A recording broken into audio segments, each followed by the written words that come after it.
செய்தியை பார்த்துக் கொண்டிருக்கிறோம். 3 சட்ட மசோதாக்களுக்கு ஆளுநர் ஆர்.என். ரவி ஒப்புதல் அளித்திருக்கிறார்.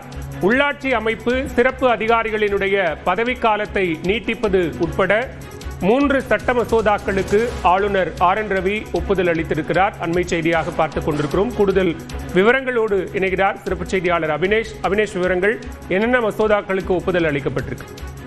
3 சட்ட மசோதாக்களுக்கு தமிழ்நாடு ஆளுநர் ஆர்.என். ரவி ஒப்புதல் அளித்திருக்கிறார். உள்ளாட்சி அமைப்புகளுக்கான சிறப்பு அதிகாரிகளின் பதவி காலத்தை நீட்டிக்கக்கூடிய சட்ட மசோதா, தமிழ்நாடு ஊராட்சிகள் 5ஆம் திருத்த சட்ட முன்வடிவு, அதே போல தமிழ்நாடு தொழிற்கல்வி நிலையங்களில் சேர்க்கை திருத்த சட்ட முன்வடிவு ஆகிய 3 சட்ட மசோதாக்களுக்கு தமிழ்நாடு ஆளுநர் ஆர்.என். ரவி ஒப்புதல் அளித்திருக்கிறார். குறிப்பாக உள்ளாட்சி அமைப்புகளுக்கான பதவி காலம் நிறைவடைந்திருக்கக்கூடிய நிலையில விவரங்களுக்கு நன்றி அபினேஷ்.